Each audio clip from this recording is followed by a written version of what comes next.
Hey, before I even start, I want to give a shout out to RJ, the bike guy. I typically don't do bike videos, as most of you already know, but in this case, I think I have something to add because it's difficult to remember sometimes when you're truing up a wheel just how to do it, and if you don't do it for a long time, it's easy to forget how. So I'm going to, in this video, give you a way to remember how to tighten spokes correctly. Not professionally, but enough to get you by.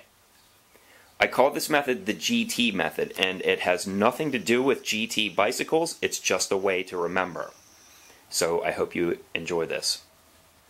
So again, this is just for us passive bike repair people. If you really want to go into the details, go look for RJ the bike guy. His videos are superb and they cover every topic on a bicycle. They've been an invaluable resource to me, and I rebuild bikes all the time. Before we get into spokes, there's an idea that I want you to consider. Did you ever hear the expression, you can't push a rope? Yeah, you can't change the nature of things. A chain is that way. No matter how strong it is, you just can't use it to push anything. A spoke is exactly the same way. You have to think of these as ropes that are under tension. They're drawing tight and they're pulling in the direction that they're intended to. They're not pushing per se. Okay, I know, get on with it. All you need to do this is a spoke wrench that's appropriate to your spokes and a number 2 pencil. And now I'm going to put this back together and I'll show you how to do it. Okay, well, while the neighbor was cutting the grass, I ended up straightening both of the wheels, but that's okay because I need to explain the concept to you more. It's better that you understand. Just me showing you twisting the spokes isn't going to help you. So step 1, turn the bike upside down. Let's establish a fixed point of reference. Let's pretend that you are the hub. Your eyes are here, and your arms are 2 spokes, and this will be the rim. Notice that some of the spokes point to the left and some of them point to the right, and they alternate back and forth. In this way you can think of them as lefts and rights. So in the example, think of this spoke as your left hand and this one as your right. So if you tighten a left spoke, it makes it shorter and draws the rim this way. And if you tighten the right spoke, it has the opposite effect. The idea is to get it straight.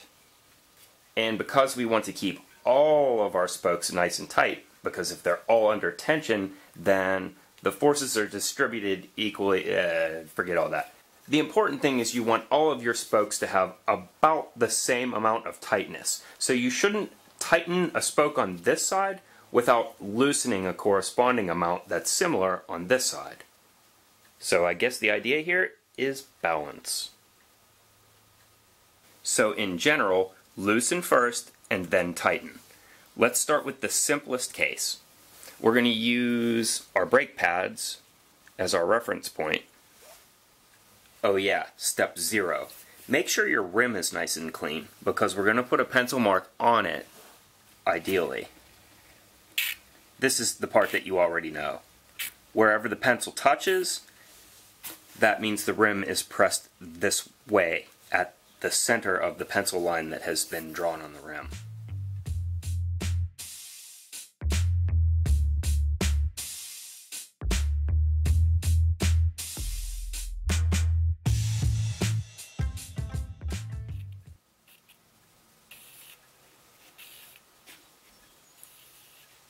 I don't know if you can hear it, but what I'm doing is finding the line that exists, where it starts and where it stops. And the closest that I can determine to the center is somewhere around here. So if I were to draw the line, you would find exactly the center of that line and mark it up here on the rim. And now I'll show you why I call this the GT method. Because as soon as I locate that point, I turn it into a T, and then I write GT. The G is an arrow that indicates which way I move this, or which way I rotate the spoke in order to tighten the spoke. This direction tightens. And since it's on an aluminum rim, you can wipe this right away with just some alcohol and a paper towel. The center just so happens to land right next to a spoke that's on this side of the wheel. And if we were to loosen a spoke that's on this side of the wheel, it would reduce the bump by allowing the wheel to move back that way, as long as we were to tighten this one and this one around it. You can't think of an eccentricity that's in a wheel as just at a single point. It's more like a curve. All bumps are curves. It could be a really long curve that's played out over the course of 5 or 7 spokes, or it could just be a simple one that's just in 3. In this most basic case, this spoke is about at the middle, so I'll just loosen this a little bit to let the bump have room to come out, and then I'll tighten these two a little bit to help draw the bump back. If this is your first attempt at wheel straightening, keep yourself limited to 3 spokes at a time. Then check your progress. If you don't like what you see, you can always undo what you've done. As you get better, you can level up and try adding additional spokes by moving up to 5. But baby steps at first. My first adjustment on the center will be to loosen it by a half turn, and then I'll tighten the 2 spokes on the sides of it by a quarter turn each. Again, loosen first, a half turn, and now tighten on each side of it by about a quarter turn.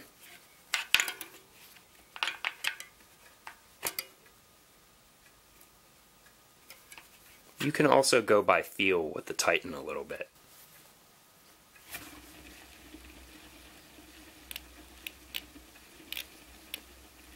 That's a pretty high tolerance for a bicycle that I paid $20 for on Craigslist. But you can just keep repeating that same process as many times as you need to.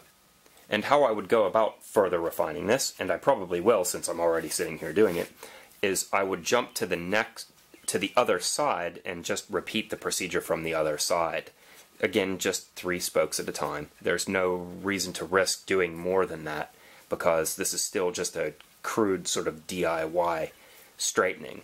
But it can really get you close if you pay close attention. Now there's one other aspect to this technique that I need to explain to you though. As I've said, I work from side to side looking for the worst bumps, and I just keep working them down. So this was the worst bump on this side, then I would go to the worst bump on that side. You can work both positive and negative bumps, but let's just keep it simple at first. But still, I need to tell you that in this case, the center was on one of these spokes that pull from this side. If the center were close to this instead, which is a spoke that pulls from the other side, then I would do it slightly differently. Instead, I would have loosened these 2 first and then tightened this spoke. Okay, I don't think I need to go into any further complexity. I think you get the idea. I also think that you'll learn as you go just through experience, and you'll be able to become more efficient at doing it. A lot of it really is just practice, and you'll refine your technique. Just start with that basic 3-spoke approach, and I promise you'll get better as you start to internalize it and think about it. As for this $20 bicycle, yeah, I will call it done. I got it to shift into all 21 gears. It brakes really well, and it's not bad. It's not bad at all. I actually really like its geometry.